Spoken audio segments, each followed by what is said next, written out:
हिम्मत भी कैसे हुई कि तू हमसे बिना पूछे नौकरी के लिए इंटरव्यू पर जाए? कहीं भी जाने की जरूरत नहीं है, समझी? घर पर रह और घर के काम कर। चल अब अंदर जाओ और मेरे लिए फल काट कर ला। जा जल्दी। आई बड़ी जॉब करने वाली।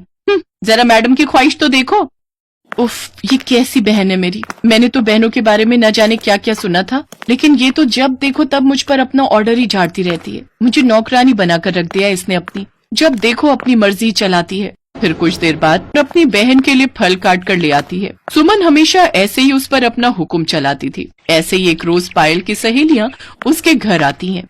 दीदी, पायल को बुला दीजिए ना, हमें फिल्म के लिए देर हो रही है। कोई जरूरत नहीं है। मेरा मतलब है कि अचानक से उसकी तबीयत खराब हो गई है, तो वो तुम लोग के साथ नहीं जा पाएगी। तुम लोग जाओ, वो नहीं आ पाएगी।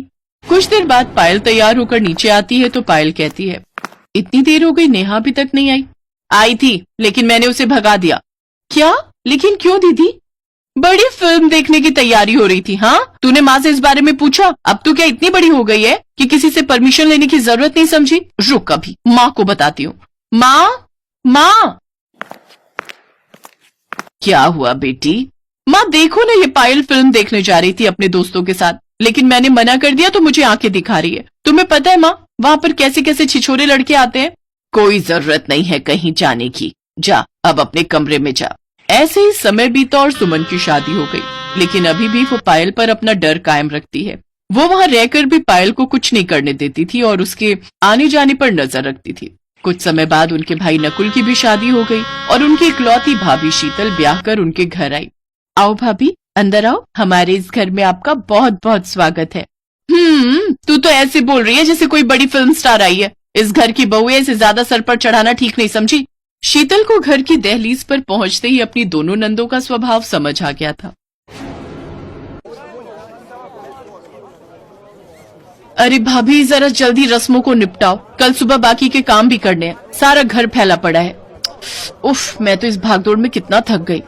दीदी, भाभी की नई नई शादी हुई है, उन्हें ये पल एंजॉय करने दो।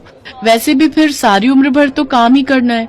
तू उसे भी अपनी तरह बना दे। मुझे कल घर के कामों में किसी भी तरह की कोई देरी नहीं चाहिए। अब माँ को इन सब जिम्मेदारियों से मुक्त करो और तुम दोनों ही सारे घर की जिम्मेदारियां उठा लो। ये बोलकर सुमन वहाँ से चली गई। अपनी बहन की बात सुनकर पायल डर गई थी। उसका उतरा चेहरा देख उसकी भाभी शीतल उससे बोली, डरो मत दीदी, मैं हूं ना, मैं सब संभाल लूंगी। और हाँ, भाभी को इंग्लिश में सिस्टर इन लॉ कहते हैं। इसका मतलब कि मैं भी तुम्हारी सिस्टर यानी कि बहन की तरह ही हूँ। तो अब से तुम मुझसे अपने दिल की हर बात शेयर कर सकती हो। अपनी भाभी के नरम स्वभाव से पायल को बड़ी संतुष्टि मिली। फिर अगले दिन सुबह भाभी और ननद ने मिलकर सारे घर का काम किया। जहाँ शीतल ने सबके लिए खाना बनाया तो वहीं पायल ने सारे घर की साफ सफाई कर दी। हफ्ते भर में ही पूजा और उसकी भाभी में खूब अच्छे से बनने लगी। भाभी, आज मैं महसूस कर पा रही हूँ कि बहन किसे कहते हैं। और मैं भी। दरअसल मेरी कोई बहन नहीं है ना, लेकिन तुमसे मिलकर लग रहा है बहन तुम्हारी तरह ही होती होगी। अच्छा, अब आप थक गई होंगी ना, और आपको भूख भी लगी होगी। आप सबके साथ बैठ जाइए, मैं खाना परोस देती हूँ। नहीं भाभी, आप अकेले इतना कैसे करोगी? आप भी तो थक गई होंगी। चलिए हम दोनों साथ में परोस देते हैं, फिर हम दोनों भी सबके साथ बैठकर खाना खाएंगी। उन दोनों में खूब अच्छी बनने लगी। ऐसे ही शीतल जब भी मार्केट जाती तो पायल को अपने साथ सब्जी लाने के बहाने घुमाने ले जाती। भाभी, सचमुच आप न पिछले जन्म में मेरी बहन ही होंगी, तभी तो मुझे आपसे इतनी अटैचमेंट हो गई है। एक बात पूछो पायल, सुमन दीदी तो आपकी सगी बहन है, फिर भी वो आपके साथ ऐसा बर्ताव क्यों करती है? वो शुरू से ही ऐसी है। उन्होंने कभी मुझे अपने मन की नहीं करने दी। मेरा बहुत मन था कि मैं बच्चों को पढ़ाऊं, टीचर बनूं, लेकिन उन्होंने मुझे नौकरी के लिए भी मना कर दिया। कोई बात नहीं, समय तो अभी भी है। तुम अपने पंखों को फैलाओ और उड़ने की तैयारी करो। लेकिन दीदी और घर में बाकी सब, उन्हें मैं मना लूंगी।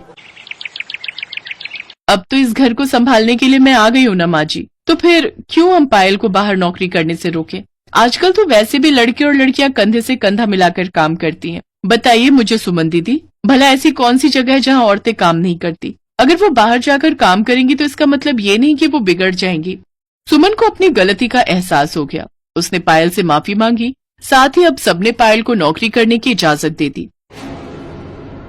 थैंक यू सो मच भाभी, ये सब आपकी वजह से ही पॉसिबल हो पाया है। आपने तो मुझे सगी बहन से भी ज्यादा प्यार दिया है। इसमें शुक्रिया कैसा पायल? जाओ अब अपने पंख फैलाओ, उड़ो पायल, सारा आसमान तुम्हारा है। आज वो बहुत खुश थी। उसे अब अपनी इतनी प्यारी भाभी जो मिल गई थी और अब सब कुछ ठीक हो चुका था।